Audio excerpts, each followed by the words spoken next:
Bonjour à toutes et à tous. Aujourd'hui, nous allons faire la démonstration de la pâte à choux. Donc, afin de réaliser cette pâte à choux, nous allons peser 250 g d'eau, 100 g de beurre, 150 g de farine, une pincée de sel, une pincée de sucre et environ 4 à 5 œufs.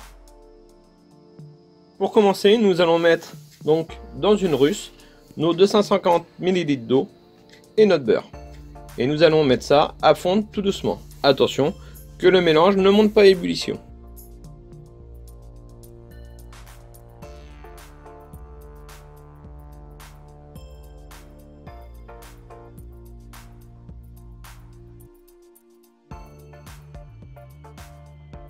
Ensuite, une fois le mélange fondu, nous allons mettre notre farine d'un seul coup hors du feu et bien mélanger énergiquement.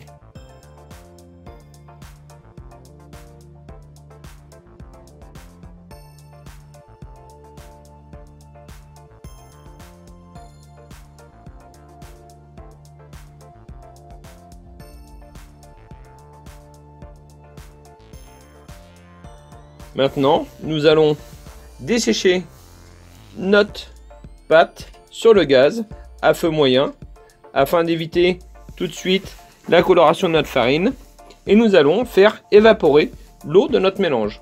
Donc nous allons faire ça jusqu'à l'obtention d'une belle boule de pâte qui se décolle d'elle-même du bord de la casserole.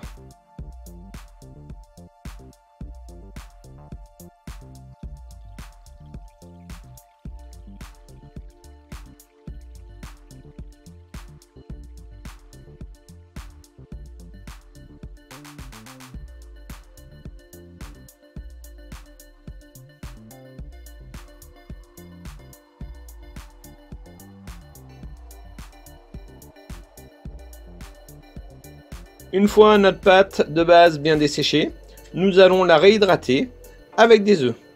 Donc nous allons mettre notre pâte dans un cul de poule bien sec et nous allons mettre les œufs un par un dans notre pâte. Bien sûr, attention à bien incorporer le premier avant de mettre le deuxième et ainsi de suite.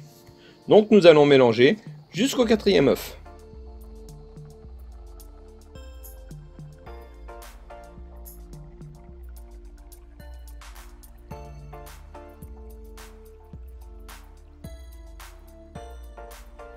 Vous pouvez également, comme sur la vidéo, casser vos 4 œufs et les mélanger à la fourchette et les verser comme ça progressivement.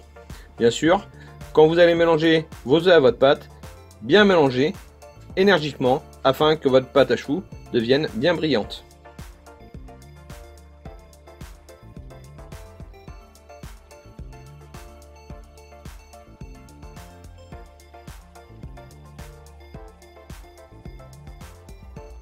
Attention, il sera peut-être nécessaire de mettre un 5e œuf en fonction de la texture de votre pâte.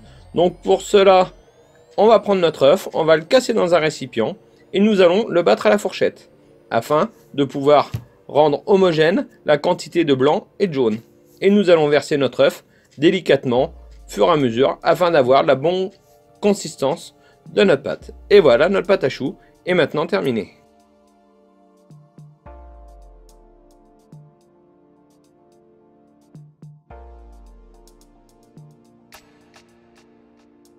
Voilà, notre pâte à choux est finie.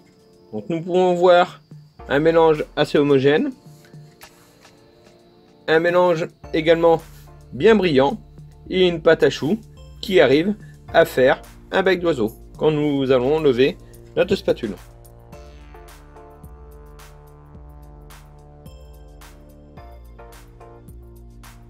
Nous allons mettre notre pâte à choux dans une poche à douille afin de pouvoir coucher nos choux sur une plaque de cuisson et pouvoir ensuite disposer notre craquelin afin que nos choux développent le plus régulièrement possible et le mieux possible et nous allons pouvoir les mettre en cuisson.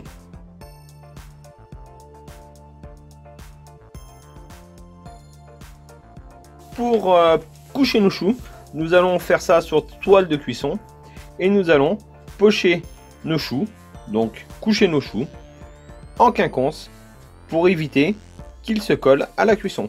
N'oubliez pas, les choux, c'est une pâte qui développe. Le craquelin, c'est tout simplement une pâte appelée un temps pour temps, c'est-à-dire 200 g de beurre, 200 g de farine et 200 g de sucre cassonade.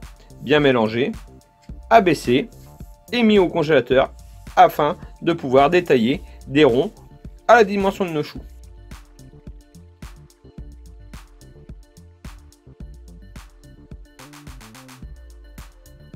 Donc, ces ronds de craquelin, nous allons les disposer directement sur la pâte à choux et appuyer légèrement pour que ce craquelin adhère à notre pâte.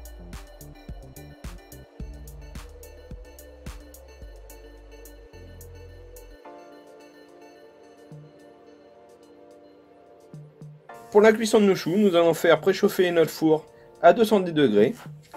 Et une fois notre four chaud, nous allons enfourner nos choux et nous allons laisser nos choux entre 25 et 30 minutes à 200 degrés. Ou également, nous pouvons laisser nos choux bien gonflés à 200 degrés. Et une fois que nos choux ont pris du volume, baisser à 170 degrés. Et par contre, laisser là à peu près 40 minutes. Donc une fois que les choux sont finis de cuire, nous allons les débarrasser sur grille afin qu'ils reçuent. Et après, ils sont prêts à garnir une fois froids. Maintenant, à vos spatules, à vous d'essayer et bon courage!